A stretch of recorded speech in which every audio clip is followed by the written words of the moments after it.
नमस्कार साथियों, उम्मीद करती हूँ आप सब बढ़िया होंगे और अपनी पढ़ाई को अच्छे तरीके से कर रहे होंगे। तो इसके पहले हमने 65 नंबर क्वेश्चन तक कर लिया था। अब इसके आगे आज हम कंटिन्यू करेंगे। तो हमने जो 65 नंबर तक क्वेश्चन किए थे उसके ऑप्शंस को अच्छे तरीके से हमने देखा था, उसको उसकी विस्तृत व्याख्या भी की थी हमने अच्छे तरीके से, क्या है, कैसे है, किस प्रकार, उसको हमने अच्छे तरीके से सही ढंग से हमने उसको देखा था। अब इसके आगे हम कंटिन्यू करेंगे और कल हमने अनुनासिकता के आधार पर जितने भी उससे रिलेटेड क्वेश्चन आए हुए थे एग्जाम में उसको हमने देखा। और आज हम देखेंगे ओठ की आवृत्ति के आधार पर, ओठ की आवृत्ति के आधार पर जो इससे जो रिलेटेड क्वेश्चन एग्जाम्स में हमारे आए हुए हैं उसको हम देखेंगे। तो आज चलिए हम शुरू करते हैं 66 नंबर क्वेश्चन से अपने। तो हमारा 66 नंबर क्वेश्चन क्या कह रहा है, ओठों की आकृति के आधार पर निम्नलिखित में से कौन आवृत्त मुखी स्वर है। क्या पूछा है, ओठों की आकृति के आधार पर इनमें से आवृत्त मुखी स्वर कौन सा है। तो हमारा ऑप्शन ए है छोटी, ऑप्शन बी हमारा है बड़ा ऊ, ऑप्शन सी हमारा है ओ, ऑप्शन डी हमारा है छोटा ऊ। तो इसमें से जो हमारा ऑप्शन सही हो जाएगा वो ऑप्शन ए। ऑप्शन ए हमारा आवृत्त मुखी स्वर है। छोटी ई जो हमारा है ये आवृत्त मुखी स्वर है। अब इसकी चलिए हम व्याख्या देख लेते हैं, इसकी व्याख्या क्या है और किस प्रकार है। तो इसकी व्याख्या हम चलिए करते हैं। ओठों की आकृति के आधार पर स्वरों को दो भागों में विभाजित किया गया है। कितने भाग में, ओठ की आकृति के आधार पर स्वर को कितने भागों में विभाजित किया गया है, दो भागों में। कितने, दो भागों में विभाजित किया गया है। पहला कौन सा है, आवृत्त मुखी स्वर, और दूसरा कौन सा है, वृत्त मुखी स्वर। पहला आवृत्त मुखी स्वर है और दूसरा वृत्त मुखी स्वर है। तो आवृत्त मुखी क्या होते हैं उन्हें हम देख लेते हैं। जिन स्वरों के उच्चारण में ओठ वृत्तमुखी या गोलाकार नहीं होते हैं, जिन स्वरों के उच्चारण में ओठ वृत्तमुखी या गोलाकार नहीं होते हैं उन्हें क्या कहते हैं, आवृत्त मुखी स्वर कहते हैं। जैसे कौन कौन से हैं हमारे, छोटा आ हो गया, बड़ा आ हो गया, छोटी, बड़ी, ए और ऐ, ये हमारे जो हैं ये आवृत्त मुखी स्वर हैं। इनमें क्या होता है, जो हम जब इन्हें उच्चारित करते हैं तो हमारा ओठ जो है वो पूरा गोला नहीं होता, हल्का सा खुलता है और हल्का सा खुलता है और उसमें से हम उसे उच्चारित करते हैं। तो इसके आगे हम देखते हैं हमारा वृत्त मुखी स्वर क्या है। जिन स्वरों के उच्चारण में ओठ गोलाकार होते हैं, इन्हें जब जो वृत्त मुखी के अंतर्गत जो आते हैं उनको जब हम उच्चारित करते हैं तो हमारा ओठ का आकार जो होता है वो गोलाकार हो जाता है। तो अब इसके आगे हम देखते हैं वे क्या कहलाते हैं, वृत्त मुखी स्वर कहलाते हैं। जैसे छोटा ऊ हो गया, बड़ा ऊ हो गया, ओ हो गया, औ हो गया और आ हो गया। तो ये जो हमारे पांच हैं ये क्या है, वृत्त मुखी स्वर हैं। इनको उच्चारित करते वक्त क्या होता है, ओठ हमारा गोलाकार हो जाता है। तो इसी के अनुसार क्या होगा, आवृत्त मुखी और वृत्त मुखी के अनुसार क्या हो जाएगा, ये जो छोटी ई है ये आवृत्त मुखी स्वर हो जाता है। अब इसके आगे हम देखते हैं हमारा 67 नंबर क्वेश्चन क्या है। 67 नंबर हमारा क्वेश्चन क्या है हम उसे देख लेते हैं। अब हमारा इसके आगे जो स्टार्ट होगा वो क्या है, स्वर से संबंधित प्रश्न। जो स्वर से संबंधित प्रश्न आए हुए हैं हमारे एग्जाम्स में वो किस प्रकार आए हुए हैं उसको हम देखेंगे। हम 67 नंबर हमारा क्वेश्चन क्या कह रहा है, निम्नलिखित विकल्पों में से ह्रस्व स्वरों की पहचान कीजिए। निम्नलिखित विकल्पों में से ह्रस्व स्वरों की पहचान कीजिए। ये जो ह्रस्व लिखा गया है ना ये गलत लिखा गया है, क्योंकि हाँ में जो है वो री की मात्रा रहती है। क्या है, हाँ में जो हमारा है वो री की मात्रा रहती है, हाँ में री की मात्रा रहती है। तो ऐसे रहता है ह्रस्व स्वर। तो इसमें से जो ऑप्शन हमारा है, ए ऑप्शन हमारा जो है ओ है, औ है। ऑप्शन बी हमारा है बड़ा ऊ और बड़ा। ऑप्शन सी हमारा है छोटा और छोटी। ऑप्शन डी हमारा है बड़ा और बड़ी। तो इसमें से जो हमारा ऑप्शन सही हो जाएगा वो ऑप्शन सी। ऑप्शन सी हमारा ह्रस्व स्वर है। छोटा आ जो है और छोटी ई जो है ये हमारा क्या है, ह्रस्व स्वर है। अब इसकी चलिए हम व्याख्या देख लेते हैं। इसकी व्याख्या क्या है, इसकी व्याख्या जो है ह्रस्व स्वर किसे कौन कौन से होते हैं वो देख लेते हैं हम। छोटा है, छोटी ई है, बड़ा ऊ, छोटा ऊ है और री है। ये जो हमारे चार हैं ये हमारे ह्रस्व स्वर होते हैं। और दीर्घ स्वर हमारे कौन कौन से हैं? मूलतः ये 3 हैं दीर्घ स्वर, इसके अलावा भी हैं, लेकिन मूलतः ये 3 ही हैं दीर्घ स्वर में, बड़ा और बड़ी और बड़ा ऊ। ये हमारे 3 जो है दीर्घ स्वर है। और संयुक्त स्वर कौन कौन से? ए है, ऐ है, ओ है और औ है। ये हमारे 4 संयुक्त स्वर हैं। इन्हें संयुक्त स्वर क्यों कहा गया? क्योंकि ये दो स्वरों से मिलकर बने हुए हैं, इसीलिए इन्हें संयुक्त स्वर कहा गया है। अब हमारा 68 नंबर क्वेश्चन क्या है उसे हम देखते हैं। 68 नंबर क्वेश्चन हमारा क्या कह रहा है? भाषा विज्ञान की दृष्टि से बड़ा ऊ किस प्रकार का स्वर है? भाषा विज्ञान की दृष्टि से बड़ा ऊ किस प्रकार का स्वर है? ऑप्शन ए हमारा है पश्च विवृत, ऑप्शन बी हमारा अग्र संवृत, ऑप्शन सी हमारा अग्र विवृत, ऑप्शन डी हमारा है पश्च संवृत। तो इसमें से जो हमारा ऑप्शन सही हो जाता है ऑप्शन डी। ऑप्शन डी हमारा सही हो जाता है। भाषा विज्ञान की दृष्टि से बड़ा ऊ जो है वो पश्च संवृत स्वर है। कौन सा क्या है? पश्च संवृत स्वर है। चलिए हम इसकी व्याख्या देख लेते हैं। इसके आगे इसकी व्याख्या क्या है? इसकी व्याख्या जो हमारे है, जीव के भाग के आधार पर स्वरों का वर्गीकरण। जीव के भाग के आधार पर स्वरों का वर्गीकरण। तो ये कितने प्रकार के हैं? पहला है अग्र स्वर, दूसरा है मध्य स्वर और तीसरा है पश्च स्वर। तो अग्र स्वर क्या है उसे हम देख लेते हैं। जिन स्वरों के उच्चारण में जीभ का अग्रभाग काम करता है। अग्रभाग जीभ का जो आगे का हिस्सा होता है, ये जब हम इसको उच्चारित करते हैं तो ये हमारे आगे का भाग जो है वो कार्य करता है। तो इसमें से अग्र स्वर में कौन कौन से आ जाएंगे? छोटी, बड़ी, ए और ऐ। जब हम इन्हें उच्चारित करते हैं तो हमारे जीभ का जो आगे अगला हिस्सा है वो क्रियाशील रहता है। अब इसके आगे हम देख लेते हैं मध्य स्वर क्या है? जिन स्वरों के उच्चारण में जीभ का मध्य भाग काम करता है, वो मध्य स्वर के अंतर्गत बस एक ही आता है। वो क्या है? छोटा आ। छोटा आ हमारा मध्य स्वर के अंतर्गत आता है। और जब हम छोटा आ का उच्चारण करते हैं तो हमारा जीभ का जो मध्य भाग होता है वो हमारा क्रियाशील रहता है, वो मतलब कार्य करता है। और तीसरा हमारा है पश्च स्वर। जिन स्वरों के उच्चारण में जीभ का पश्च भाग काम करता है वो क्या होता है? पश्च स्वर होता है। तो इसमें कौन कौन से हैं? बड़ा है, छोटा ऊ, बड़ा ऊ, ओ, औ और आ। तो ये इतने जो हमारे हैं ये हमारे पश्च स्वर हो जाते हैं। अब इसके आगे हम देख लेते हैं हमारा 69 नंबर क्वेश्चन क्या है। 69 नंबर हम क्वेश्चन देखते हैं। निम्नलिखित में से कौन सा शब्द स्वर का वर्गीकरण नहीं है? निम्नलिखित में से कौन सा स्वर का वर्गीकरण नहीं है? इसके पहले हमने पढ़ा था कि स्वर के कौन कौन से भाग हैं, कौन कौन से उसके प्रकार हैं। तो इसका जो ऑप्शन हो जाता है, ऑप्शन ए हमारा प्लुत, ऑप्शन बी हमारा है ह्रस्व, ऑप्शन सी हमारा है संयुक्त, ऑप्शन डी हमारा है द्वित। तो हमारा जो ऑप्शन इसमें सही हो जाता है ऑप्शन डी। ऑप्शन डी हमारा ये स्वर के भाग नहीं है, ये स्वर के अंतर्गत नहीं आता है, स्वर के भाग के अंतर्गत ये नहीं आता है द्वित। तो इसकी चलिए हम व्याख्या देख लेते हैं थोड़ा क्या है। इसमें तो काफी विस्तृत दिया गया है व्याख्या इसकी। जो दिए गए विकल्पों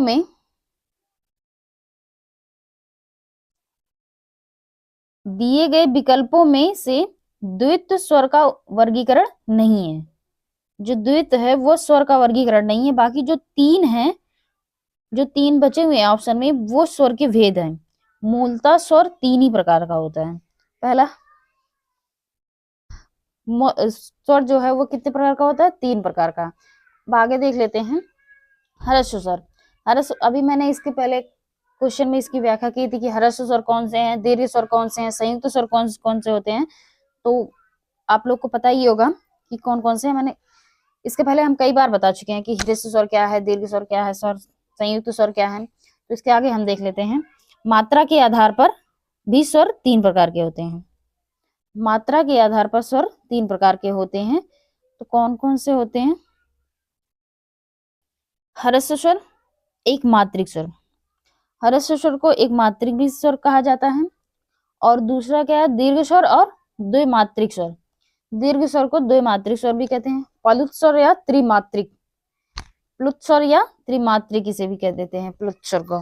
तो ह्रस्व स्वर के अंतर्गत या एक मात्रिक स्वर कौन कौन से हैं, छोटा, छोटी, छोटा ऊ और री, ये हमारे एक मात्रिक स्वर या ह्रस्व स्वर हैं। और दीर्घ स्वर या द्विमात्रिक स्वर कौन कौन से हैं, बड़ा, बड़ी, बड़ा ऊ, ए ओ और औ, ये हमारे द्विमात्रिक स्वर हैं या दीर्घ स्वर हैं। प्लुत स्वर क्या है या त्रिमात्रिक स्वर क्या है, इसके लिए 3 का अंक है। इसका सिंबल होता है ना, तो इसीलिए ये बताया गया है, इसके लिए 3 का अंक है। जैसे प्लुत स्वर लगाया जाता है, जैसे क्या हो गया, ओम। जब ओम को हम उच्चारित करते हैं तो क्या है, बहुत देर तक खींचते हैं ना, ओम। तो ये जो बीच में है, ओम के जो बीच में है, ओम के जो बीच में है, ये इससे हमें पता चलता है कि ये प्लुत स्वर है या त्रिमात्रिक स्वर है। अब इसके आगे हम देखते हैं हमारा 70 नंबर क्वेश्चन क्या है। तो अब हम देखेंगे व्यंजन। अब तक हम क्या पढ़ रहे थे, स्वर। स्वर से रिलेटेड जितने हमारे एग्जाम्स में क्वेश्चन आए थे अब तक हमने उसको देखा। अब हम क्या देखेंगे, व्यंजन। व्यंजन से किस प्रकार के क्वेश्चन कैसे आते हैं हमारे एग्जाम्स में, अब हम उसको देखेंगे। स्वर हमारा यहाँ कंप्लीट हो जाता है, उससे रिलेटेड जितने भी क्वेश्चन आए हुए थे। अब हम व्यंजन से रिलेटेड जो भी क्वेश्चन आया अब उस आगे हम उसको देखेंगे। तो चलिए शुरू करते हैं। व्यंजन, व्यंजन परिभाषा, भेद एवं संख्या। अब व्यंजन के आधार पर जो भी क्वेश्चन है उसको देखते हैं। 70 नंबर हमारा क्या है, 70 नंबर क्वेश्चन क्या कह रहा है हमारा, उसको देखते हैं। टा वर्ग में कौन सा व्यंजन नहीं आता है, टा वर्ग में कौन सा व्यंजन नहीं आता है। मैंने आप लोगों को बहुत अच्छे से बताया है, का वर्ग और चा वर्ग, टा वर्ग, पा वर्ग, ये सब मैंने बहुत अच्छे से बताया कि इसके अंतर्गत कौन कौन से नहीं आते हैं, तो अच्छे से आप लोगों को पता होगा। तो देख लेते हैं। ऑप्शन ए हमारा है टा, ऑप्शन बी हमारा है ठा, ऑप्शन सी हमारा है ना, ऑप्शन डी हमारा है अड़ा। तो जो हमारा इसमें से ऑप्शन सही हो जाता है ऑप्शन सी। ऑप्शन सी हमारा टा वर्ग के अंतर्गत नहीं आता, बल्कि ये किसके अंतर्गत आता है, ता वर्ग के अंतर्गत आता है। ऑप्शन सी जो हमारा ये ना वर्ग के अंतर्गत आता है, टा वर्ग के अंतर्गत नहीं आता है। अब इसके आगे हम देख लेते हैं इसकी व्याख्या क्या है। व्याख्या वही दिया गया है कि का वर्ग और चा वर्ग, टा वर्ग, ता वर्ग और पा वर्ग, इनके अंतर्गत कौन कौन से आते हैं। तो इसके पहले भी हमने इसकी व्याख्या कर ली है, तो इसकी व्याख्या नहीं करते हैं। इसके आगे हम क्वेश्चन देखते हैं। इसके आगे हमारा क्वेश्चन क्या है,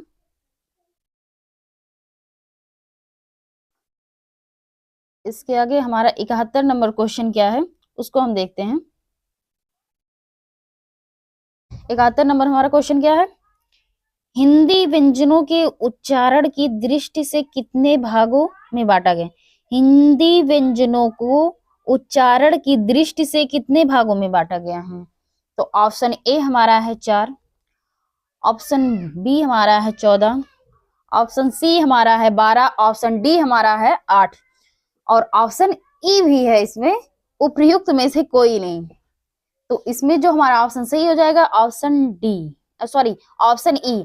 ऑप्शन ई हमारा सही हो जाता है, उपयुक्त में से कोई नहीं। अब चलिए इसकी व्याख्या देख लेते हैं। इसकी व्याख्या जो देख लेते हैं, हिंदी व्यंजनों के उच्चारण की दृष्टि से 2 भागों में बांटा गया है। कितने भाग में, हिंदी व्यंजनों को उच्चारण की दृष्टि से कितने भागों में बांटा गया है, 2 भागों में। पहला कौन सा है, अल्प प्राण, और दूसरा कौन सा है, महाप्राण। ये 2 हैं जो व्यंजन को उच्चारण की दृष्टि से 2 भागों में बांटा गया। कौन कौन से हैं, अल्प प्राण और महाप्राण। तो अल्प प्राण क्या होता है उसको हम देख लेते हैं। प्रत्येक वर्ग का पहला, तीसरा और पांचवा प्लस अंतस्थ व्यंजन, ये जो हमारा अल्प प्राण के अंतर्गत कौन कौन से, प्रत्येक वर्ग से तात्पर्य है जैसे का वर्ग, चा वर्ग, टा वर्ग, ता वर्ग और पा वर्ग, ये जो 5 हमारे हैं स्पर्शी व्यंजन,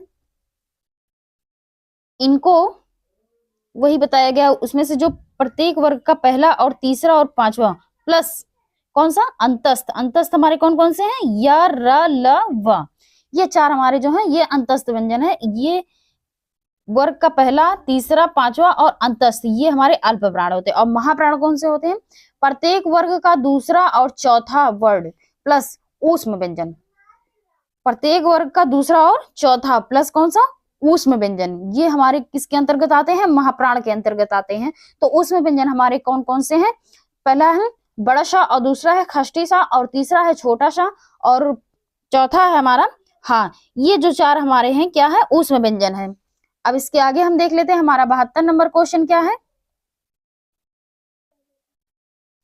72 नंबर हमारा क्वेश्चन क्या है, स्रोत एवं गठन के आधार पर शब्दों के भेद होते हैं। 72 नंबर क्वेश्चन क्या है, स्रोत एवं गठन के आधार पर शब्दों के भेद होते हैं, ये पूछा है। तो ऑप्शन ए हमारा है 4 से 3, 3 से 4, 2 से 4, ऑप्शन डी हमारा 4 से 2 और ऑप्शन ई भी है इसमें उपयुक्त में से कोई नहीं। तो इसमें से जो हमारा ऑप्शन सही हो जाता है ऑप्शन ए 4 से 3, स्रोत एवं गठन के आधार पर शब्दों के भेद 4 से 3 होते हैं। तो इसकी चलिए व्याख्या देख लेते हैं, इसकी व्याख्या क्या है, स्रोत के आधार पर शब्द के 4 भेद होते हैं। कितने भेद होते हैं, 4 भेद होते हैं। पहला कौन सा है, तत्सम शब्द, दूसरा तद्भव शब्द, तीसरा देशज शब्द और चौथा विदेशज शब्द। इसके आगे देखते हैं गठन, बनावट, व्युत्पत्ति, क्या व्युत्पत्ति के आधार पर शब्द के 3 भेद होते हैं।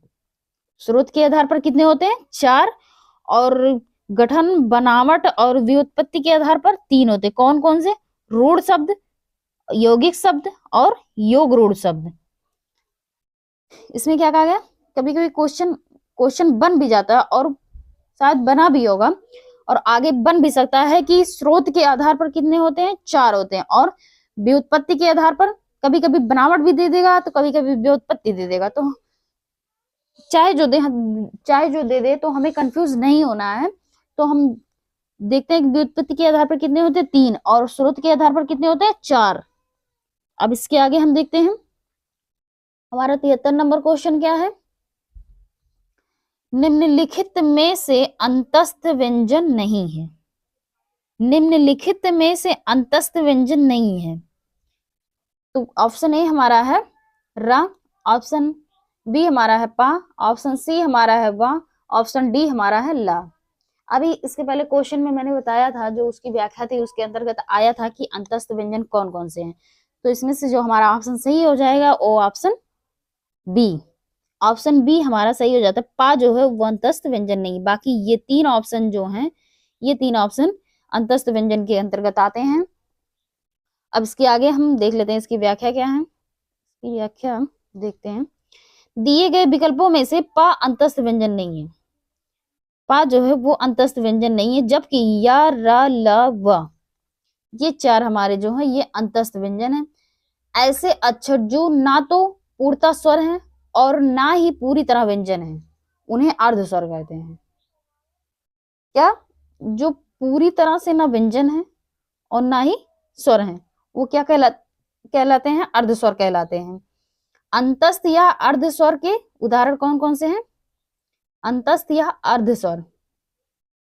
एक देखिए ये भी पता चला कि अंतस्थ और अर्ध स्वर, अंतस्थ को अर्ध स्वर भी कहते हैं। उदाहरण के लिए कौन कौन से, या है, रा है, ला है और वाह है। ये 4 जो हमारे हैं इन्हें अंतस्थ और अर्ध स्वर दोनों कहा जाता है। कुछ भी एग्जाम में दे सकता है कि अंतस्थ स्वर कौन कौन से हैं, तो अक्सर अंतस्थ तो पूछा जा रहा है, हो सकता है आगे चल के अर्ध स्वर पूछ लिया जाए कि अर्ध स्वर कौन कौन से हैं, क्योंकि ये तो ना तो पूरी तरह से व्यंजन है और ना ही पूरी तरह से स्वर है, इन्हें इसीलिए अर्ध स्वर कहा जाता है। अब इसके आगे देखते हैं 74 नंबर क्वेश्चन हमारा क्या है। 74 नंबर जो क्वेश्चन हमारा क्या कह रहा है, अपभ्रंश की वर्णमाला में निम्नलिखित में से कौन सी व्यंजन ध्वनि सम्मिलित है। क्या, अपभ्रंश की वर्णमाला में निम्नलिखित में से कौन सी व्यंजन ध्वनि सम्मिलित है। अपभ्रंश की वर्णमाला में निम्नलिखित में से कौन सी व्यंजन ध्वनि सम्मिलित है? तो ऑप्शन ए हमारा है माँ, ऑप्शन बी हमारा है या, ऑप्शन सी हमारा है खष्टिशा, ऑप्शन डी हमारा है अंगा। तो इसमें से जो हमारा ऑप्शन सही हो जाता है ऑप्शन ए माँ जो हमारा है वो सही हो जाता है। अब इसके आगे हम इसकी व्याख्या देख लेते हैं। इसके आगे हम इसकी व्याख्या देख लेते हैं क्या है। अपभ्रंश की वर्णमाला में 8 स्वर और 30 व्यंजन है। कितने? अपभ्रंश की वर्णमाला में 8 स्वर और 30 व्यंजन, टोटल कितने हुए? 38 स्वर और व्यंजन मिला के 38। अपभ्रंश की वर्णमाला में टोटल कितने हैं? 38 हैं, जिसमें से 8 स्वर हैं और 30 व्यंजन है। ठीक, तो इसके आगे हम देख लेते हैं क्या है। कंठ कौन कौन से हैं वो बताया गया कि उसकी विस्तृत व्याख्या की गई है कि 38 कौन कौन से हैं। तो कंठ से जो है, कंठ से उच्चारित होने वाला का है, खा है, ग है और घ, ये 4 जो हमारे हैं ये कंठ से उच्चारित होते हैं। तालब, तालब या तालु। चा जो है, छा, जा, झ, ये 4 हमारे जो हैं वो तालु से उच्चारित होते हैं। मूर्धन्य, मूर्धन्य या मूर्धा, दोनों में से कोई भी। तो टा है, ठा है, डा है, ढा है और अड़ा, ये 5 हमारे हैं, ये मूर्धा से उच्चारित होते हैं। दंत, दंत से कौन से हैं? ता है, था है, दा है और धा और ना और पूर्वी अभ्रंश। इन्हें ये क्या है? इन्हें पूर्वी अभ्रंश भी कह देते हैं। ये 5 हमारे। ओष्ठ, ओष्ठ से कौन कौन से उच्चारित होते हैं? पा है, फा है, बा है, भा है और मा, ये 5 हमारे ओष्ठ से उच्चारित होते हैं। अंतस्थ, अंतस्थ हमारे कौन कौन से हैं? अंतस्थ या, रा, ला, व, बड़सा, ये भी पूर्वी अभ्रंश है। ये 5 हमारे अंतस्थ हो जाते हैं। ऊष्म व्यंजन कौन कौन से हैं? शा है और हा। ऊष्म व्यंजन तो और भी हैं 2, बड़ा शाह और खष्टी सा, ये भी ऊष्म व्यंजन के अंतर्गत आते हैं, लेकिन ये अपभ्रंश के अपभ्रंश वर्णमाला के अंतर्गत है, तो इसलिए ये इसमें 2 ही है। तो ये जो हमारे मिला के हो जाते हैं ये अपभ्रंश वर्णमाला के अंतर्गत। इतना जो हमारा है ये हमारा अपभ्रंश वर्णमाला के अंतर्गत आ जाता है। ये इतना हमारा अपभ्रंश वर्णमाला के अंतर्गत आ जाता है। अब इसके आगे हम देखते हैं, इसके आगे हमारा क्वेश्चन क्या है। 75 नंबर क्वेश्चन हमारा क्या है उसको हम देखते हैं। 75 नंबर हमारा क्वेश्चन क्या है? निम्नलिखित में से कौन सा वर्ड महाप्राण का उदाहरण है? निम्नलिखित में से कौन सा वर्ड महाप्राण का उदाहरण है? तो इसके पहले हमने देखा था कि अल्प प्राण क्या है, महाप्राण क्या है। अब इसके ऑप्शंस देख लेते हैं, ऑप्शंस क्या क्या दिए गए हैं। ऑप्शन ए हमारा दा, ऑप्शन बी हमारा है भा, ऑप्शन सी हमारा है इया, ऑप्शन डी हमारा है ला। इसमें से जो हमारा ऑप्शन सही हो जाता है वो बी, भा जो है वो महाप्राण का उदाहरण है। ये भा जो है महाप्राण के अंतर्गत आता है। इसकी व्याख्या देख लेते हैं। अब इसकी व्याख्या क्या है? निम्नलिखित में से भा वर्ड महाप्राण का उदाहरण है। अब महाप्राण होता क्या है उसको देख लेते हैं। जिनके उच्चारण में मुख से ज्यादा हवा निकलती है। क्या होता है? मुख से ज्यादा हवा निकलती है। जब हम उसका उच्चारण करते हैं तो हमारे मुख से जो हवा है वो ज्यादा निकलती है, उन्हें क्या कहते हैं? महाप्राण व्यंजन कहते हैं। प्रत्येक वर्ग का दूसरा और चौथा, क्या?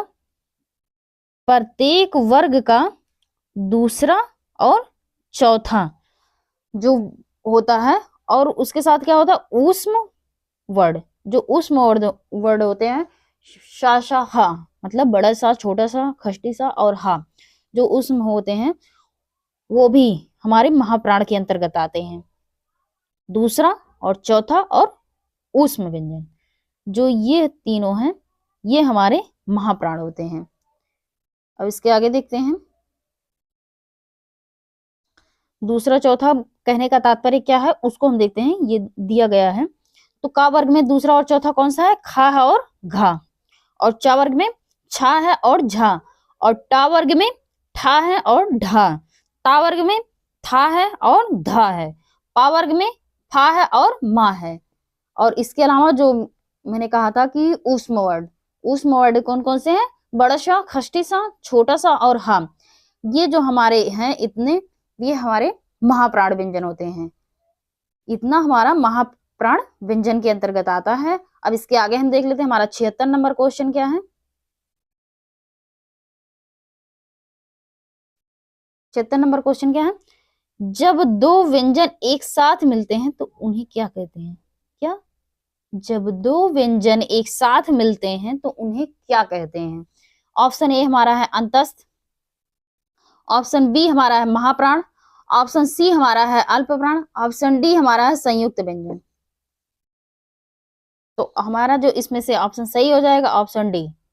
संयुक्त मतलब मिलना होता है, मिलना, क्या? मिलना। तो संयुक्त व्यंजन हमारा इसमें से सही हो जाता है। तो इसकी हम व्याख्या देख लेते हैं। इसकी व्याख्या क्या है? इसकी व्याख्या देखते हैं। जब दो व्यंजन एक साथ मिलते हैं, अभी मैंने बताया ना मिलना, तो वही कहा गया, जब दो व्यंजन एक साथ मिलते हैं तो उन्हें संयुक्त स्वर कहा जाता है। क्या कहा जाता है? संयुक्त स्वर। जब दो व्यंजन एक साथ मिलते हैं तो उन्हें संयुक्त स्वर कहा जाता है। निम्नलिखित वर्णमाला में संयुक्त व्यंजनों की संख्या कितनी है?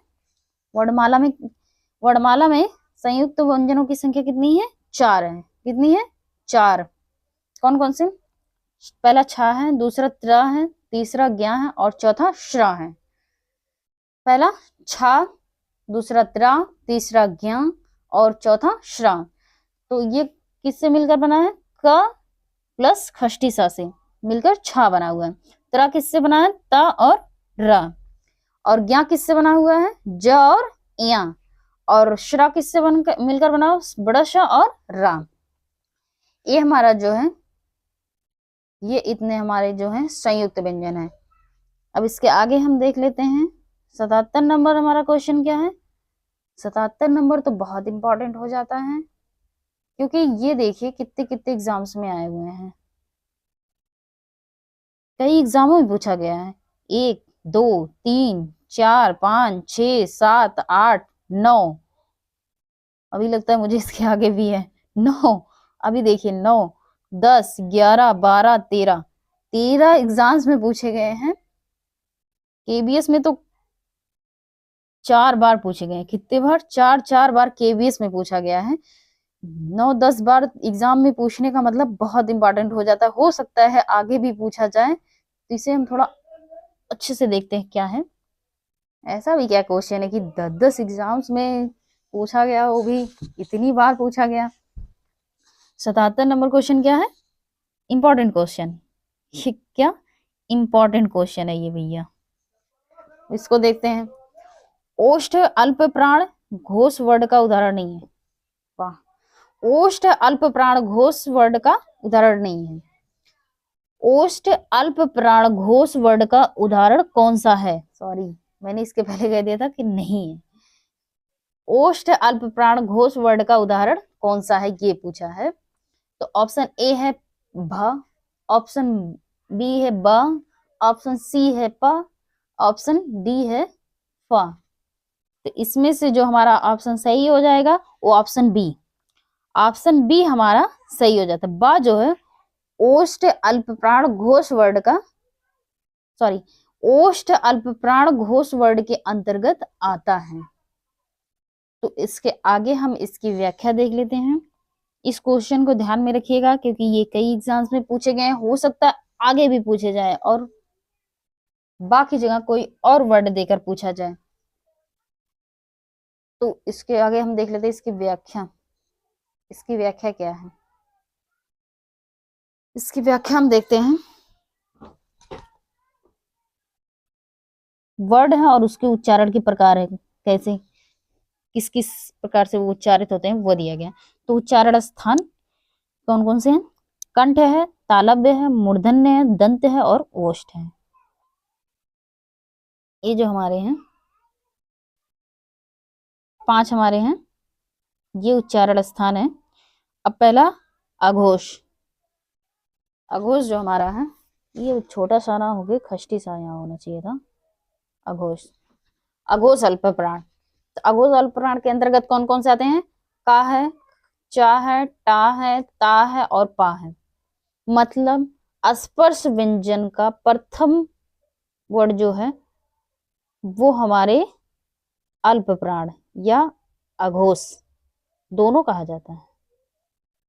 और अघोष महाप्राण कौन कौन से हैं? खा है, छा है, ठा है, था है और फा, ये हमारे महाप्राण है। और सघोष अल्प प्राण कौन से हैं?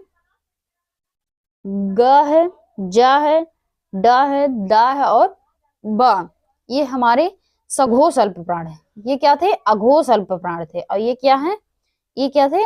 अघोष अल्प प्राण और ये सघोष अल्प प्राण। अब सघोष महाप्राण कौन से हैं उसको हम देखते हैं। घा है, झा है, ढा है, धा और माँ, सॉरी भा, ये हमारे सघोष महाप्राण हैं। ये क्या है? सघोष महाप्राण है। और ये क्या थे? अघोष महाप्राण थे। अब सघोष अल्प प्राण नासिक के, यानी जब हम इसको उच्चारित करते हैं तो ये हमारे जो उच्चारित होता है अक्सर हमारे नाक से, जैसे लगता है हमारे नाक से आवाज आ रही है ज्यादा, तो इसीलिए इसे कहा गया है नासिक के। तो इसके ये देखते हैं हमारा क्या है। अंगा है, इया है, अड़ा है और ना है और ये माँ है। ये जो हमारे हैं ये सघोष अल्प प्राण नासिक के होते हैं। तो हमारे ये इतने जो है 25 वर्ड जो हैं इन्हें स्पर्शी व्यंजन भी कहा जाता है। क्या कहा जाता है? इन 25 वर्डों को स्पर्शी व्यंजन भी कहा जाता है। अब इसके आगे हम देख लेते हैं हमारा क्वेश्चन क्या है। इसके आगे जो हमारा क्वेश्चन है 78 नंबर का क्वेश्चन क्या है उसे हम देखते हैं। त्रिवेणी शब्द में त्र वर्षों के योग से बना है। त्रिवेणी में त्र जो है किन वर्डों के योग से बना है ये पूछा है। तो हम देख लेते हैं। पहला ऑप्शन हमारा है टी प्लस रा, तापे छोटी ई की मात्रा टी, टी प्लस रा, ये हमारा ऑप्शन ए है। ऑप्शन बी हमारा है ता प्लस रा, ऑप्शन सी हमारा त और रा, ऑप्शन डी हमारा त प्लस रा। तो इसमें से जो ऑप्शन सही हो जाएगा ऑप्शन सी। ऑप्शन सी हमारा ता और रा से मिलकर त्र बना हुआ है। त्रिवेणी में जो त्र है वो ता और रा के योग से बना हुआ है। अब इसके आगे हम देख लेते हैं 79 नंबर हमारा क्वेश्चन क्या है। 79 नंबर हमारा क्वेश्चन क्या है? सर्वज्ञ।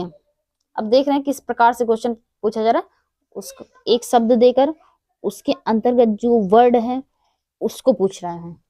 तो ऐसे भी क्वेश्चन आते हैं, जरूरी नहीं है कि सिर्फ वर्ड देकर ही पूछा जाए, तो कभी कभी शब्द देकर भी पूछ लेगा कि इसके अंतर्गत जो ये वर्ड है ये क्या है। तो 79 नंबर क्वेश्चन क्या कह रहा है? सर्वज्ञ शब्द में संयुक्त व्यंजन, सर्वज्ञ शब्द में संयुक्त व्यंजन ज्ञ किस वर्डों के योग से बना है?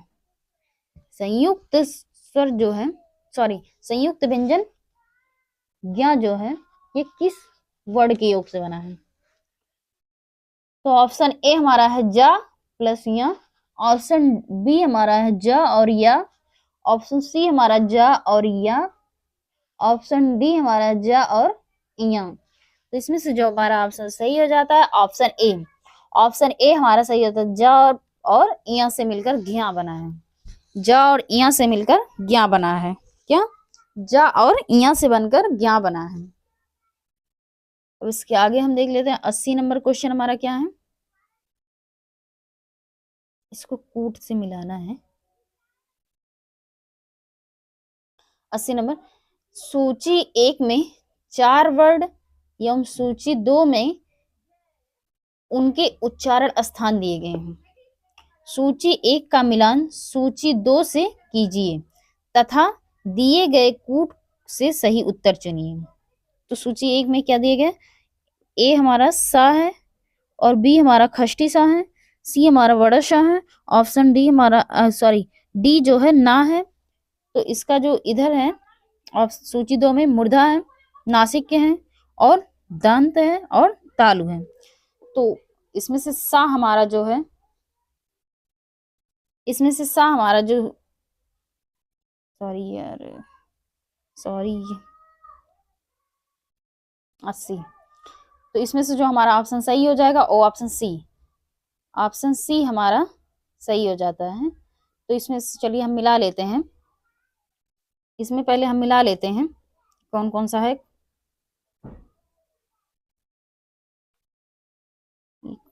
कौन कौन सा है उसको हम मिला लेते हैं। सा हमारा जो है वो किससे उच्चारित होता है, दंत से, दंत या दांत से। सा का उच्चारण स्थान क्या है, दंत। और खष्टी सा का उच्चारण स्थान क्या है, मूर्धा। खष्टी सा किससे उच्चारित होता है, मूर्धा से।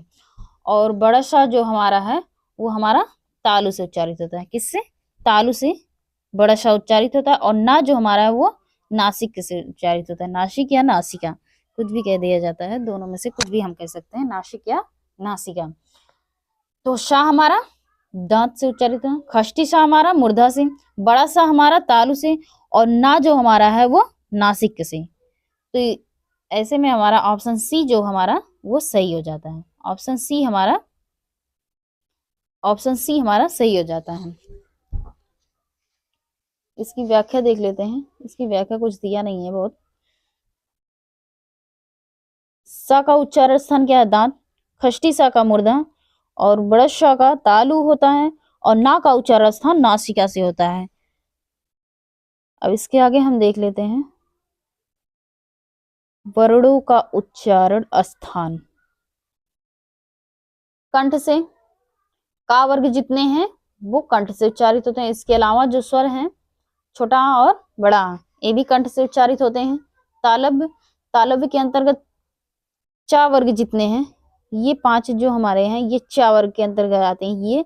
और इसके अलावा जो है या और बड़ा शा ये तालु से उच्चारित होते हैं। मूर्धा, मूर्धा के अंतर्गत टा वर्ग, टा वर्ग जितने हैं ये हमारे मूर्धा से उच्चारित होते हैं। इसके अलावा रा और खष्टी सा।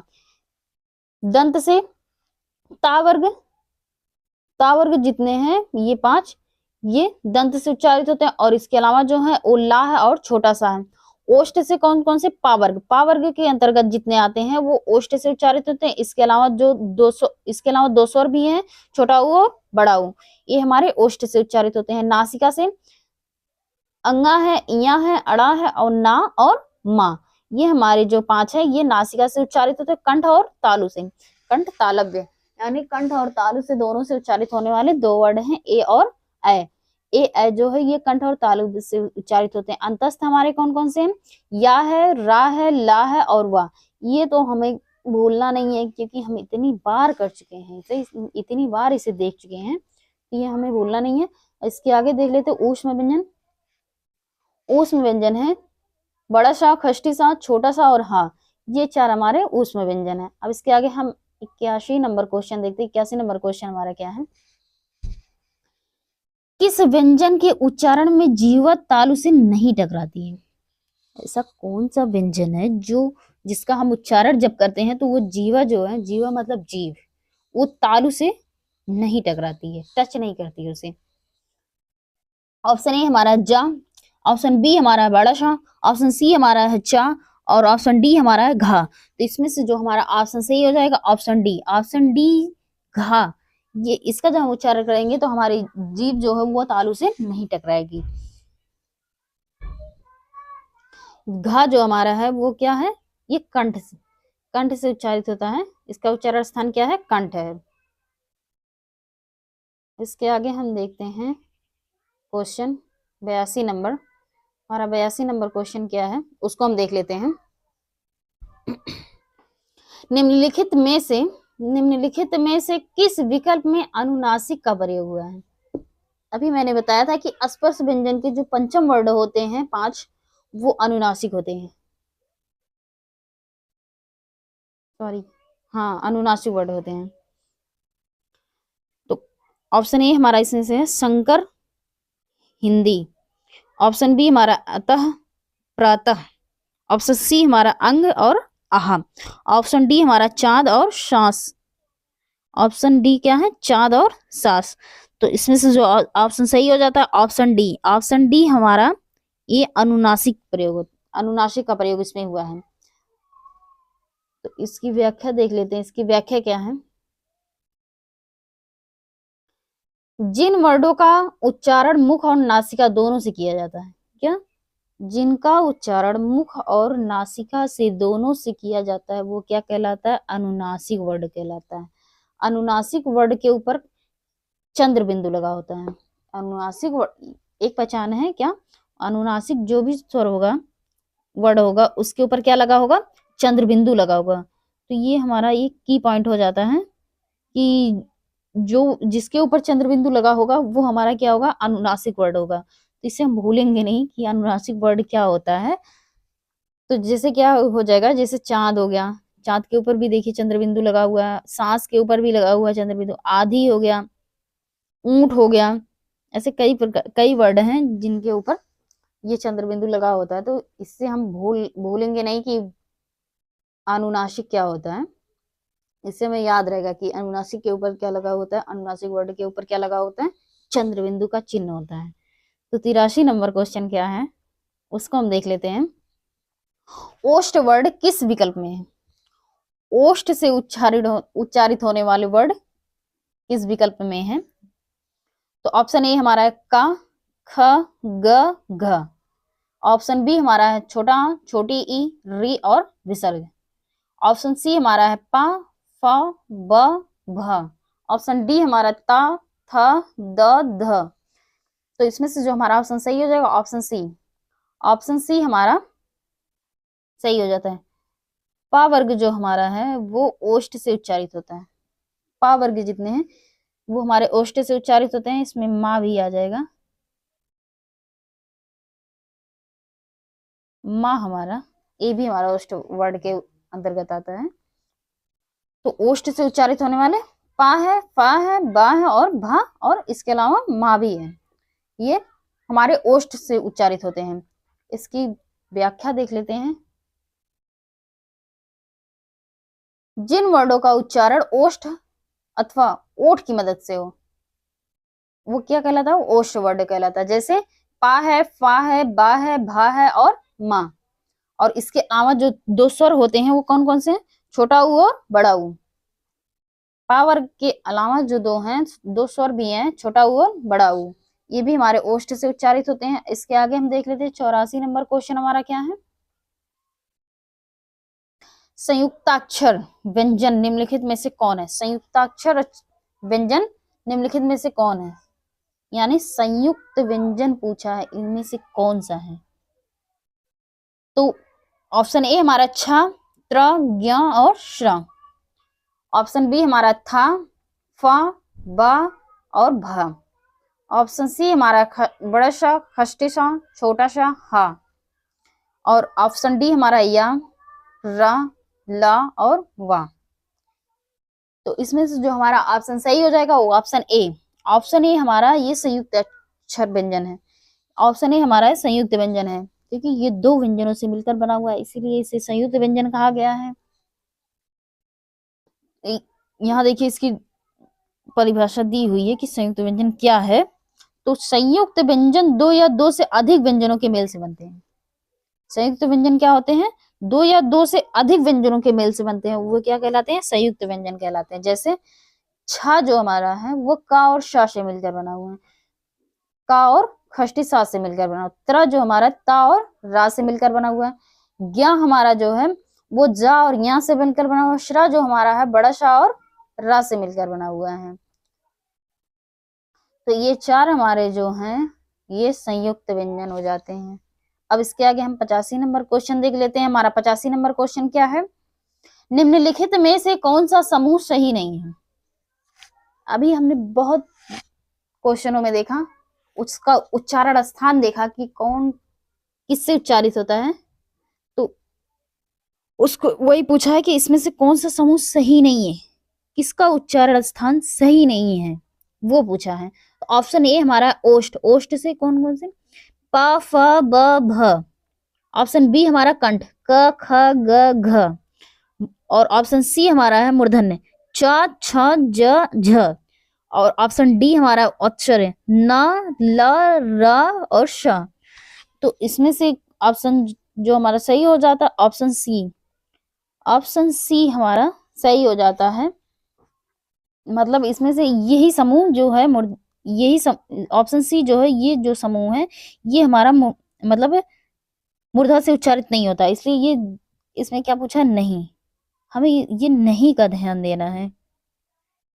क्वेश्चन एग्जाम्स में क्या होता है कि इसी की वजह से अक्सर हमारा क्वेश्चन गलत हो जाता है। हम नहीं का ध्यान नहीं देते और कर देते हैं क्वेश्चन सही वाला। तो इसलिए ये नहीं का ध्यान हमें रखना है एग्जाम्स में।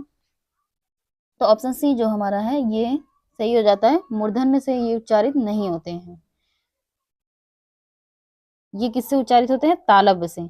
च छ ज झ ये किससे उच्चारित होते हैं? तालु से उच्चारित होते हैं। ये मूर्धा से उच्चारित नहीं होते हैं। अब इसके आगे हम देख लेते हैं हमारा 86 नंबर क्वेश्चन क्या है। कंठ से उत्पन्न होने वाले वर्ड हैं। कंठ से उत्पन्न होने वाले वर्ड हैं मतलब कंठ से कौन कौन से वर्ड हैं जो उच्चारित होते हैं वो पूछा गया है। तो ऑप्शन ए हमारा है डा और ढ। ऑप्शन बी हमारा है गा और घा। ऑप्शन सी हमारा री और रा। ऑप्शन डी हमारा है चा और छा। इसमें से जो ऑप्शन सही हो जाता है ऑप्शन बी। ये कंठ से उच्चारित होते हैं गा और घा। का वर्ग के अंतर्गत जितने भी आते हैं वो हमारे कंठ से उच्चारित होते हैं। तो इसमें से का वर्ग का 2 वर्ड दिया गया है गा और घा। ये हमारे कंठ से उच्चारित होते हैं। और इसके पहले हमने कई क्वेश्चनों में देख लिया है उसके उच्चारण स्थान, तो इसकी व्याख्या नहीं करते हैं। हम आगे अपना क्वेश्चन देखते हैं। आगे हमारा क्वेश्चन क्या है उसको हम देखेंगे। आगे का हमारा क्वेश्चन हम देखते हैं 87 नंबर क्वेश्चन। क्योंकि हम इसमें जो व्याख्या दिया गया है 86 नंबर में उसको हम कई बार देख चुके हैं, तो इसलिए हम आगे बढ़ते हैं। हमारा 87 नंबर क्वेश्चन क्या है। इनमें से अमानक वर्डों का विकल्प कौन सा है? इनमें से अमानक वर्डों का विकल्प कौन सा है? तो ऑप्शन ए हमारा है छोटा। ऑप्शन बी हमारा है भक। ऑप्शन सी हमारा है रा और या। ऑप्शन डी हमारा है झ और या। इसमें से ऑप्शन जो सही हो जाता है वो बी। बी ऑप्शन हमारा सही हो जाता है। ये क्या है इसको देख लेते हैं थोड़ा इसकी व्याख्या। दिए गए विकल्पों में अमानक वर्डों का विकल्प भक्त है। हिंदी में बहुत से ऐसे वर्ड होते हैं जो वर्तमान में चलन में नहीं है अथवा हिंदी के मूल वर्डों में शामिल नहीं है। जैसे क्या हुआ भक्त और झक। ये जो है ये कहीं भी आपको देखने को नहीं मिलेगा आपके टाइम में, तो इसलिए इसका उतना मानक नहीं है, इसलिए ये अमानक वर्ड होते हैं। 88 नंबर क्वेश्चन क्या है। किसका उच्चारण स्थान दंत से होता है? क्या? किसका उच्चारण स्थान दंत से होता है? तो ऑप्शन ए हमारा है पा। ऑप्शन बी हमारा है ना। ऑप्शन सी हमारा है गा। ऑप्शन डी हमारा है चा। तो इसमें से जो ऑप्शन सही हो जाएगा ऑप्शन बी। ऑप्शन बी हमारा सही हो जाता है। ना जो हमारा वो दंत से उच्चारित होता है। और इसके पहले हमने इसकी व्याख्या जो है ये जो व्याख्या दिया गया है ये जो व्याख्या दी गई है इसके पहले हमने कई क्वेश्चनों में कर लिया है। इसके पहले भी क्वेश्चन में दिया गया था, तो हम इसकी व्याख्या नहीं करते हैं। हम 89 नंबर क्वेश्चन देख लेते हैं। 89 नंबर क्वेश्चन क्या है। निम्नलिखित में से ऊष्म व्यंजन है। निम्नलिखित में से ऊष्म व्यंजन कौन सा है ये पूछा है। ऑप्शन ए हमारा फा। ऑप्शन बी हमारा है भा। ऑप्शन सी हमारा है ढा। ऑप्शन डी हमारा है हा। तो इसमें से जो ऑप्शन सही हो जाता है वो ऑप्शन डी। ऑप्शन डी हमारा सही हो जाता है। ऊष्म व्यंजन हा है। कौन सा है? ऊष्म व्यंजन हा हमारा सही हो जाता है। और इसके अलावा जो है वो 3 और है ऊष्म व्यंजन। कौन कौन से हैं? बड़ा सा, खष्टी सा और छोटा सा, और एक ये हा। ये 4 हमारे ऊष्म व्यंजन हैं। ऊष्म व्यंजन क्या होते हैं उसको देख लेते हैं। ऊष्म व्यंजन क्या होते हैं उसको देखते हैं। जिन व्यंजनों का उच्चारण करते समय अथवा बोलते समय श्वास, श्वास मतलब सांस, वायु, श्वास वायु मुख के विभिन्न भागों से रगड़ खाती हुई उष्मा के साथ बाहर ध्वनि निकलती है। इसको कहा गया है कि जब हम ऊष्म व्यंजनों को उच्चारित करते हैं या बोलते हैं तो उस समय जो हमारा जो सांस होता है जब मुंह से निकलता है तो ऐसा लगता है इधर उधर लड़ के निकल रहा है मुख में, और ये गर्म हवा बाहर निकलती है, तो वो क्या कहलाता है, ऊष्म व्यंजन कहलाता है। हिंदी भाषा में ऊष्म व्यंजन कुल कितने हैं, 4 है, जो मैंने अभी ऊपर बताया कि बड़ा सा, खष्टी सा, छोटा सा, हा, ये हमारे 4 क्या है, ऊष्म व्यंजन है। अब 90 नंबर क्वेश्चन हम देख लेते हैं। हमारा 90 नंबर क्वेश्चन क्या है, इनमें से किसका उच्चारण स्थान कंठ से है। हमने कई बार देखा है कंठ से उच्चारित होने वाले, तो ऑप्शन ए हमारा है ता, ऑप्शन बी हमारा है गा, ऑप्शन सी हमारा पा, ऑप्शन सी डी हमारा है चा। तो हमारा जो इसमें से ऑप्शन सही हो जाता है ऑप्शन बी गा हमारा कंठ से उच्चारित होता है। और इसके अलावा जो है ता, पा और चा, ता जो हमारा वो दंत से उच्चारित होता है, किससे, ता हमारा दंत से उच्चारित होता है, और पा हमारा ओष्ठ से उच्चारित होता है, और चा हमारा तालव्य से उच्चारित होता है, यानी तालु से उच्चारित होता है। अब 91 नंबर हम क्वेश्चन देख लेते हैं। हमारा 91 नंबर क्वेश्चन क्या है,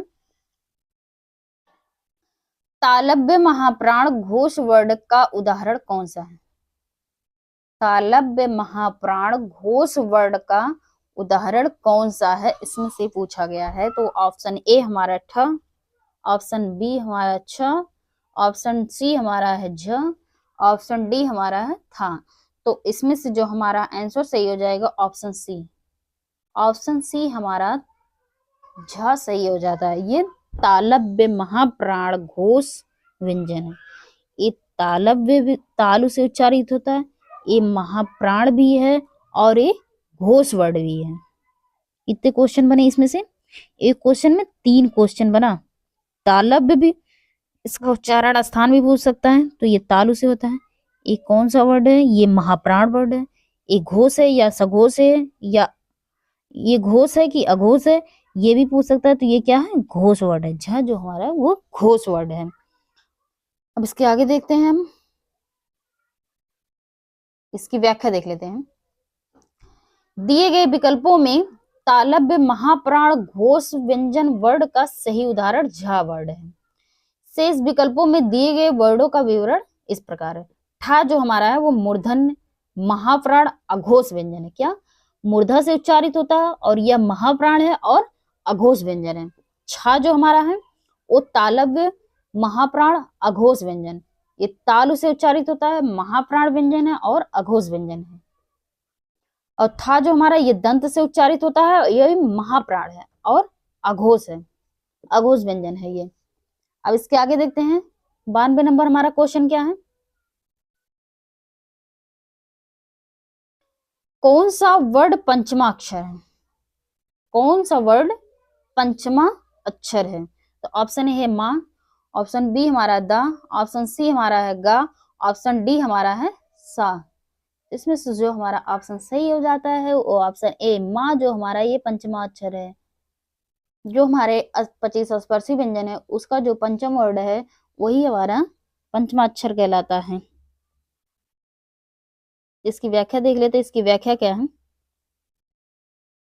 माँ वर्ड पंचमाक्षर है। ब्रह्मी लिपि एवं उससे व्युत्पन्न अधिकांश लिपियों की वर्णमाला के प्रत्येक वर्ग के 5वें वर्डों के समूह को पंचमाक्षर कहा जाता है। प्रत्येक वर्ग के 5वें वर्डों के समूह को पंचमाक्षर कहते हैं।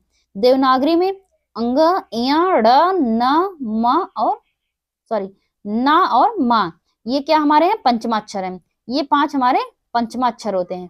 इसका जो उच्चारण स्थान होता है वो नासिक के यानी नाक से उच्चारित होता है। तो इसके आगे हम देख लेते हैं हमारा 93 नंबर क्वेश्चन क्या है। 93 नंबर क्वेश्चन ये भी कई एग्जाम्स में पूछे गए हैं, तो ये भी थोड़ा इंपॉर्टेंट हो जाता है। 93 नंबर क्वेश्चन क्या है हमारा, कंठ महाप्राण घोष व्यंजन वर्ड का उदाहरण कौन सा है? मतलब कंठ से भी उच्चारित होता हो, महाप्राण भी हो और घोष वर्ड भी हो, तो ऐसा कौन सा है?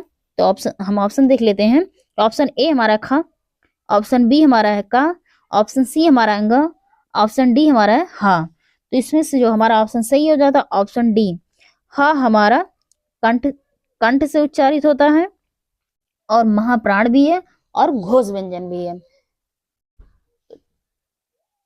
इसकी व्याख्या देख लेते हैं।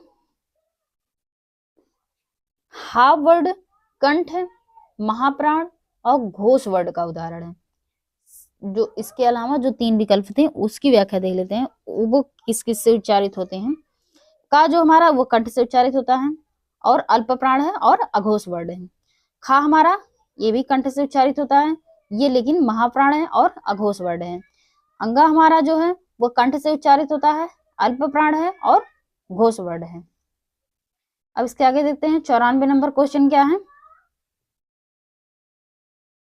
मूर्धन्य अल्प प्राण घोष व्यंजन वर्ड का उदाहरण कौन सा है? मूर्धा से भी उच्चारित होता हो, अल्प प्राण भी हो और घोष भी हो। तो इसके ऑप्शंस पहले हम देख लेते हैं। ऑप्शंस क्या है? ठा है, ऑप्शन बी है डा, ऑप्शन सी है भा और ऑप्शन डी है धा। तो इसमें से जो आंसर सही हो जाएगा ऑप्शन बी, ये डा जो हमारा मूर्धन्य है, अल्प प्राण भी है और घोष भी है। और इसके अलावा जो 3 विकल्प हैं उसको देख लेते हैं। ठा जो हमारा वो मूर्धा से उच्चारित होता है, महाप्राण है और अघोष वर्ड है। भा हमारा जो है वो ओष्ठ से उच्चारित होता है और ये महाप्राण है और घोष व्यंजन है। ठा क्या था? अघोष था और ये भा जो हमारा घोष वर्ड है। धा जो हमारा दंत से उच्चारित होता है और ये महाप्राण है और घोष व्यंजन है। अब इसके आगे देखते हैं 95 नंबर क्वेश्चन हमारा क्या है। ओष्ठ महाप्राण घोष व्यंजन वर्ड का उदाहरण कौन सा है? ओष्ठ महाप्राण घोष वर्ड, ओष्ठ महाप्राण घोष व्यंजन वर्ड का उदाहरण कौन सा है? तो ऑप्शन ए हमारा है व, ऑप्शन बी हमारा है भा, ऑप्शन सी हमारा है फा, ऑप्शन डी हमारा है ठ। तो इसमें से जो हमारा ऑप्शन सही हो जाएगा वो ऑप्शन बी, ऑप्शन बी हमारा भा जो है वो ओष्ठ से उच्चारित होता है और महाप्राण भी है और घोष व्यंजन भी है। इसके अलावा 3 जो व्यंजन हैं उनको देख लेते हो किससे उच्चारित होते हैं। वह जो हमारा दंतोष्ठ से उच्चारित होता है, दंत प्लस ओठ दोनों से मिलकर उच्चारित होता है वह, ये अल्प प्राण है और घोष वर्ड है। फा हमारा ओष्ठ से उच्चारित होता है, महाप्राण है और अघोष वर्ड है। ओष्ठ से उच्चारित होता है, महाप्राण है और अघोष वर्ड है। ठा हमारा मूर्धन्य से उच्चारित होता है, वो महाप्राण है और अघोष है। अब इसके आगे देख लेते हैं हम अपना आगे का क्वेश्चन। आगे का हमारा क्वेश्चन 96 नंबर क्वेश्चन क्या है। 96 नंबर क्वेश्चन क्या है हमारा। मूर्धन्य अल्प प्राण अघोष वर्ड का उदाहरण कौन सा है? मूर्धन्य अल्प प्राण अघोष वर्ड का उदाहरण कौन सा है? ऑप्शन ए हमारा है चा, ऑप्शन बी हमारा है टा, ऑप्शन सी हमारा है ढ, सॉरी ठ, ऑप्शन डी हमारा है ढ। तो इसमें से जो हमारा ऑप्शन सही हो जाता है ऑप्शन बी, ऑप्शन बी हमारा टा, ये मूर्धन्य से उच्चारित होता है, अल्प प्राण भी है और अघोष भी है। हम इसमें क्या, इसके पहले 2-3 क्वेश्चन में भी देखे हैं कि एक एक क्वेश्चन में 3-3 क्वेश्चन छिपा हुआ है और उसका आंसर भी। तो और इसमें से ऑप्शन बी हमारा सही हो जाता है। टा जो है मूर्धन्य से उच्चारित होता है। इसकी व्याख्या देख लेते हैं। जिन वर्डों के उच्चारण में जीवा का अग्रभाग कठोर तालु के अग्रभाग से टकराता है मूर्धन्य वर्ड कहलाता है। क्या? जिन वर्डों के उच्चारण में जीवा का अग्रभाग कठोर तालु के अग्रभाग से टकराता है वो क्या कहलाता है? मूर्धन्य। जैसे टा, ठा, ड, ढ, अड़। और इसके अलावा जो है री, रा और खष्टी सा, ये इतना हमारा क्या है, ये मूर्धा से उच्चारित होते हैं। अल्प प्राण क्या है? प्रत्येक वर्ग का पहला, तीसरा, पांचवा। क्या? पहला, तीसरा, पांचवा, ये जो व्यंजन होते हैं ये अल्प प्राण के अंतर्गत आते हैं। जैसे का हुआ, ग हुआ और अंगा। और इसके अलावा जो है या, रा, ला, वा, ये जो अंतस्थ व्यंजन है ये भी हमारे अल्प प्राण के अंतर्गत आते हैं। किसके अंतर्गत? अल्प प्राण के अंतर्गत आते हैं। अघोष क्या है हमारे? का है, खा है और चा, छा, टा, ठ, त, थ, प, फ, वर्गों के पहले और दूसरे। क्या? जो है पहला वर्ड और दूसरा वर्ड जो है ये अघोष वर्ड कहलाते हैं। और इसके अलावा जो है बड़ा सा, खष्टी सा, छोटा सा अघोष वर्ड होते हैं।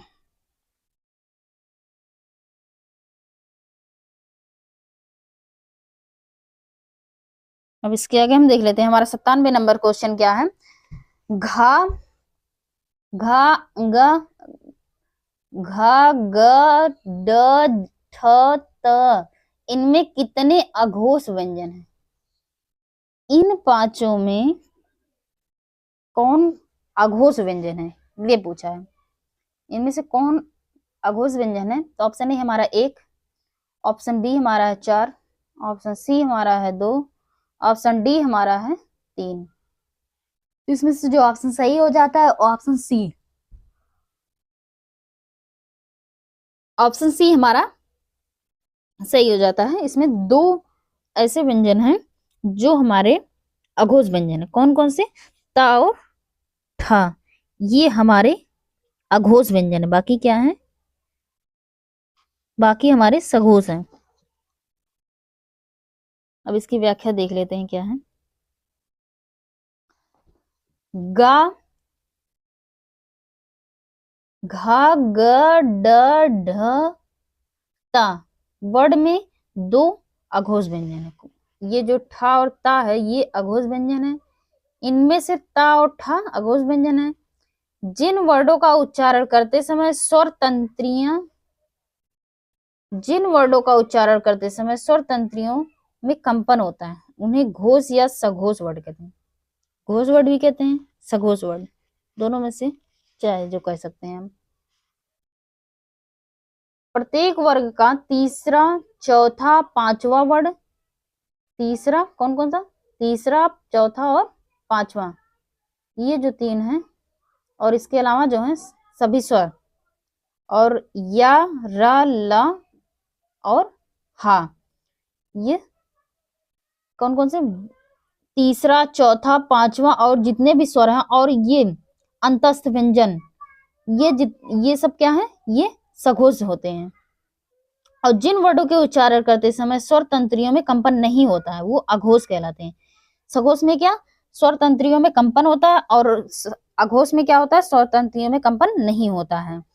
तो इस अघोष में कौन कौन से आ जाएंगे? प्रत्येक वर्ग का पहला और दूसरा वर्ड, जो पहला और दूसरा वर्ड है। और इसके अलावा जो है बड़ा सा और खष्टी सा और छोटा सा, ये पहला, दूसरा और ये तीनों ये अघोष वर्ड के अंतर्गत आते हैं। अब इसके आगे हम देख लेते हैं हमारा 98 नंबर क्वेश्चन क्या है। आज तो हम सेंचुरी मार के रहेंगे, 100 क्वेश्चन करके रहेंगे। निम्नलिखित में से कौन सा व्यंजन अघोष है? निम्नलिखित में से कौन सा व्यंजन अघोष है? पहला है खा और दूसरा है गा और तीसरा है जा और चौथा है घा। इसमें से जो हमारा ऑप्शन सही हो जाएगा ऑप्शन ए, खा, जो हमारा व्यंजन, खा व्यंजन जो हमारा ये अघोष है। अब इसके पहले हमने इसकी व्याख्या देखी थी कि अघोष क्या है। तो अघोष क्या होता है? अघोष क्या है? जो जिन वर्ड का उच्चारण करते समय हमारे स्वर तंत्रियों में कंपन उत्पन्न होता है वो अघोष, अघोष वर्ड मतलब कंपन उत्पन्न ना हो वो अघोष कहलाते हैं। और जो जिसमें कंपन उत्पन्न हो, जिन स्वर तंत्रियों में कंपन उत्पन्न हो वो सघोष कहलाता है। और जिसमें कंपन उत्पन्न ना हो अघोष कहलाता है। क्या? जिन स्वर तंत्रियों में कंपन उत्पन्न होता है वो सघोष कहलाते हैं और जिनमें कंपन नहीं उत्पन्न होता है वो अघोष कहलाते हैं। तो अघोष व्यंजनों की संख्या कितनी होती है? 13। कितनी होती है? अघोष व्यंजनों की संख्या कितनी होती है? 13। अब हमारा 99 क्वेश्चन क्या है, हिंदी वर्णमाला में व्यंजन वर्णों की संख्या कितनी है। हिंदी वर्णमाला में व्यंजन वर्णों की संख्या कितनी है। ऑप्शन ए हमारा 25, ऑप्शन बी हमारा है 29, ऑप्शन सी हमारा 33, ऑप्शन डी हमारा है 31। तो हमारा इसमें से जो ऑप्शन सही हो जाता है ऑप्शन सी, ऑप्शन सी हमारा जो सही हो जाता है 33। हिंदी वर्णमाला में व्यंजन वर्णों की संख्या कितनी है 33। हिंदी वर्णमाला में व्यंजन वर्णों की संख्या कितनी है 33। कितनी है 33। और इसमें इसके अलावा जो हमारे हैं वो 11 स्वर हैं। कितने हैं, इसके अलावा हमारा 11 स्वर हैं और 2 अयोगवा है और 2 द्विगुण व्यंजन है और इसके अलावा 4 क्या है संयुक्त व्यंजन है। 33 हमारे वर्णमाला के अंतर्गत हिंदी वर्णमाला में 33 व्यंजन है, 11 स्वर हैं, 2 अयोगवा है, 2 द्विगुण व्यंजन है और 4 क्या है संयुक्त व्यंजन है। ठीक है, अब इसके आगे हम देखते हैं आज का ये हमारा आखिरी क्वेश्चन होगा। आज हमारा 100 क्वेश्चन कंप्लीट होता है, तो ये हमारा आज का हमारा लास्ट क्वेश्चन है। तो हमारा 100वां क्वेश्चन क्या है, ज्ञा वर्ड किस वर्डों के संयोग से बना है। ज्ञा वर्ड जो है वो किस वर्डों के संयोग से बना है। ऑप्शन ए जा और या, ऑप्शन बी हमारा जा और न्य, ऑप्शन सी हमारा जा और या, ऑप्शन डी हमारा जा और धा। तो इसमें से जो हमारा ऑप्शन सही हो जाता है ऑप्शन ए जा और या। ज्ञा जो है जा और या से मिलकर बना है। ये नीचे हलंत क्यों लगा रहता है, इसका मतलब आधा जा होता है, इसमें आ वर्ड छिपा नहीं होता है। जबकि ये जा जो है इसमें ये जा पूरा है और ये जा जो है ये आधा है, क्योंकि इसके नीचे हलंत लगा हुआ है। जिसमें ऑप्शन ए हमारा सही हो जाता है, जा और यहाँ से मिलकर ज्ञा बनता है। इसकी व्याख्या देख लेते हैं क्या है। ज्ञा वर्ड जा और इया के संयोग से बना है। हिंदी वर्णमाला में 4 संयुक्त स्वर हैं। हिंदी वर्णमाला में 4 संयुक्त व्यंजन, सॉरी मैंने बोल दिया। हिंदी वर्णमाला में 4 संयुक्त व्यंजन है। कौन कौन से, छा है, त्रा है, ज्ञा है और श्रा। छा जो हमारा का और खष्टी सा से मिलकर बना हुआ है, त्रा जो हमारा ता और रा से मिलकर बना हुआ है, ज्ञा जो जा और इया से मिलकर बना हुआ है, श्रा जो हमारा बड़ा शा और रा से मिलकर बना हुआ है। तो ये जो 4 हमारे ये क्या है संयुक्त व्यंजन है। 4 हमारे संयुक्त व्यंजन है। तो आज का ये हमारा लास्ट क्वेश्चन था। अब आज हम यहीं अपनी क्लास को समाप्त करते हैं और इसके आगे जो क्वेश्चंस हैं उसको हम अब कल से कंटिन्यू करेंगे। तो थैंक यू सो मच।